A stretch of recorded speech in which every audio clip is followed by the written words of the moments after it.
There are towns that appear on maps, and there are towns that only exist in memory. Hollow Creek was the second kind. It sat somewhere between forgotten highways and forests so dense that sunlight struggled to touch the ground. People didn't move to Hollow Creek. They ended up there after mistakes, after losses, after life had taken something from them and left them empty-handed. On the edge of this town stood an old two-story house with peeling white paint and windows that never seemed to reflect the sky correctly. The locals called it the Gray House, and no one lived there anymore. Except tonight. Sarah Whitmore tightened her grip on the steering wheel as her car crawled down the narrow road. The GPS had lost signal 15 minutes ago.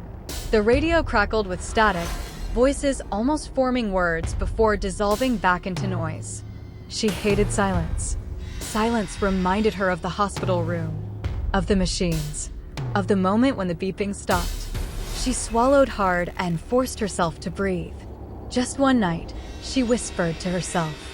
Just one night and I'm gone.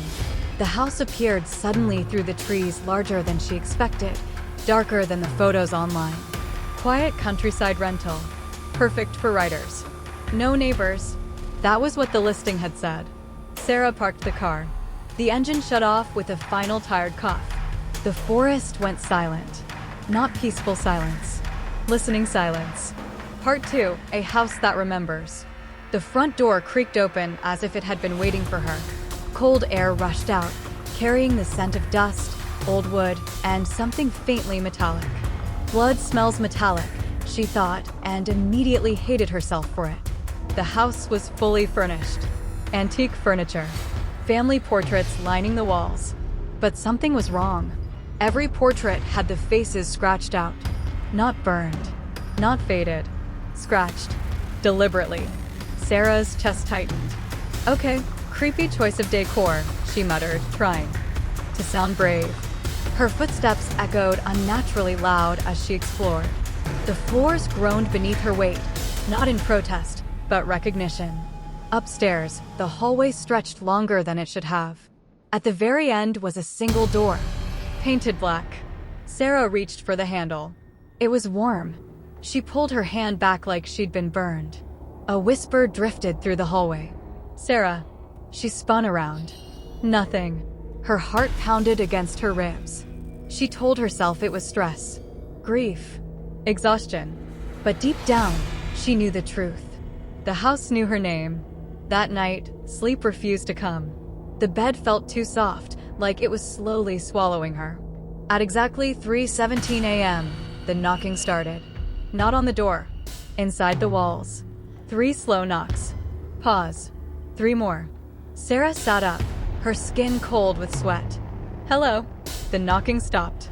Then came the crying. A child's sobs, muffled, desperate, close. Sarah's throat closed. No, no, no, no. She pressed her hands over her ears. The crying turned into words. Why didn't you save me? Her breath hitched.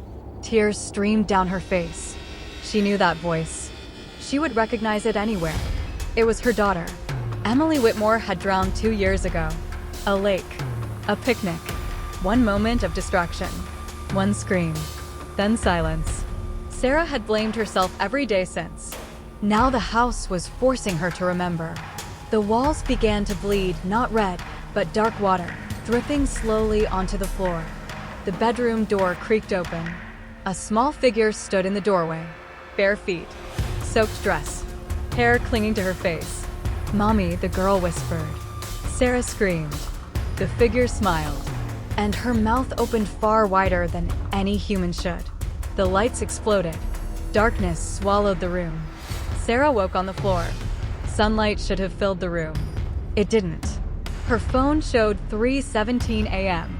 Still, the time hadn't changed. Downstairs, the radio turned on by itself. A calm male voice spoke. Welcome to Hollow Creek. Population incomplete. Sarah ran. The front door would not open. The windows showed nothing but fog. Behind her, footsteps approached. Slow, wet, patient. The basement door stood open. Darkness yawned beneath it. Sarah didn't want to go down, but the house pushed her. Literally. Hands emerged from the walls, pale, swollen, reaching. She fell down the stairs. The basement was lined with photographs. Missing persons, children, families, all with the same house behind them. Hollow Creek. The truth hit her like a knife. The house fed on grief, on guilt, on people who blamed themselves. And it never let them leave. Emily stood at the center of the basement, not as a monster, as a child. "Stay with me, Mommy," she said softly. Sarah collapsed to her knees. "I'm so sorry," she sobbed. "I should have saved you." Emily shook her head. "It wasn't your fault." The house screamed. Walls cracked. Shadows thrashed. The house didn't want forgiveness. It wanted pain. Sarah stood.